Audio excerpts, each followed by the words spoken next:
नमस्कार. एस के मराठी या यूट्यूब चॅनेलमध्ये तुम्हा सर्वांचं मनपूर्वक स्वागत आहे.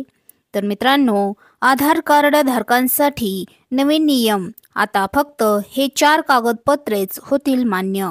या संदर्भात सविस्तर अशी माहिती आपण या व्हिडिओच्या माध्यमातून जाणून घेणार आहोत. तत्पूर्वी जर तुम्ही चॅनेलवर नवीन असाल तर चॅनेलला लगेचच सबस्क्राईब करून घ्या. बघा तर मंडळी, आधार कार्ड आज प्रत्येक भारतीयांसाठी एक अविभाज्य ओळख बनली आहे.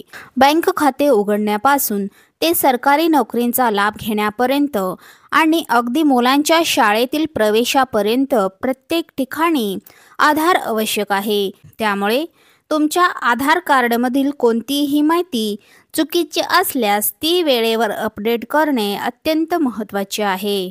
बघा तर मंडळी, अलीकडेच भारतीय विशिष्ट ओळख प्राधिकरणने आधार कार्ड अपडेट करण्यासंदर्भात काही महत्त्वाचे आणि कठोर नियम जारी केले आहेत.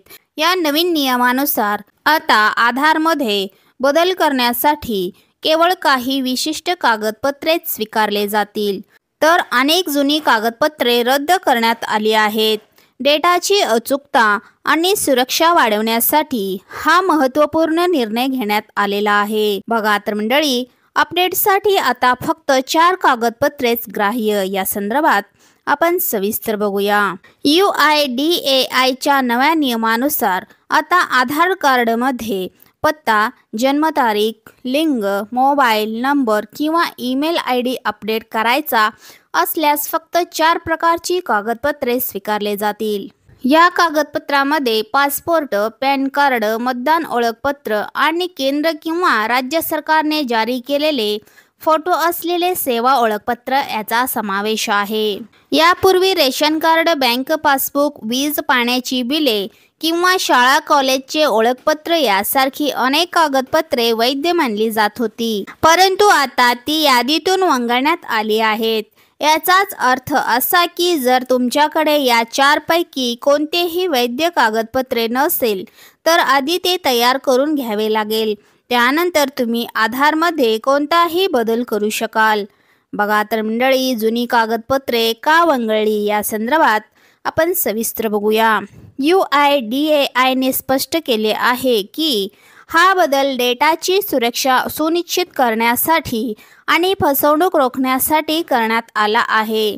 अनेकदा बनावट किंवा अपूर्ण कागदपत्रांच्या आधारे आधार कार्डमध्ये चुकीची माहिती नोंदवली जायची. यामुळे सरकारी योजनेचा लाभाचा गैरवापर होत होता आणि ओळख सिद्ध करण्याच्या अनेक समस्या निर्माण होत होत्या. आता केवळ अशीच कागदपत्रे स्वीकारली जातील जी सरकारी पातळीवर सहजपणे सत्यापित करता येतात. यामुळे फसवणुकीची शक्यता कमी होईल आणि आधार डेटाची विश्वासार्हता वाढेल. मात्र या नियमामुळे ग्रामीण भागातील आणि दुर्गम भागातील लोकांना अडचणी येऊ शकतात, कारण त्यांच्याकडे अनेकदा मर्यादित ओळखपत्रे उपलब्ध असतात. बघा तर मंडळी, अपडेट प्रक्रिया आणि महत्त्वाच्या मर्यादा या संदर्भात आपण सविस्तर बघूया. UIDAIने आधारमध्ये काही माहिती अपडेट करण्याच्या संख्येवरही मर्यादा घातली आहे. उदाहरणार्थ, जन्मतारीख फक्त एकदाच, तर नाव जास्तीत जास्त 2दाच बदलता येईल. प्रत्येक अपडेटसाठी वैध कागदपत्राची स्वतः सत्यापित प्रत देणे अनिवार्य आहे. बदल करण्यासाठी तुम्ही जवळच्या आधार सेवा केंद्र, अधिकृत कॉमन सर्व्हिस सेंटर किंवा काही निवडक बँकांच्या शाखांमध्ये जाऊ शकता. या व्यतिरिक्त UIDAIने माय आधार पोर्टल पत्ता आणि मोबाईल नंबर यासारखी मर्यादित माहिती ऑनलाईन बदलण्याची सुविधा देते. ऑनलाईन प्रक्रियेसाठी OTP आधारित पडताळणी आवश्यक आहे, तर नाव, जन्मतारीख किंवा फोटोमधील बदल केवळ ऑफलाईन पद्धतीनेच शक्य आहे. बघा तर मंडळी, नवीन नियमाचा तुमच्यावर काय परिणाम होईल या संदर्भात आपण सविस्तर बघूया. या नवीन नियमामुळे अशा लोकांना सर्वात जास्त त्रास होईल ज्यांच्याकडे आवश्यक कागदपत्रे नाहीत. अशा व्यक्तींना आधी passport, pan card, voter ID किंवा सरकारी फोटो ओळखपत्र बनवावे लागेल. ज्यासाठी त्यांना जास्त वेळ आणि मेहनत घ्यावी लागेल। या उलट शहरी भागातील आणि आधीच ही कागदपत्रे असलेल्या लोकांसाठी ही प्रक्रिया तुलनेने सोपी असेल।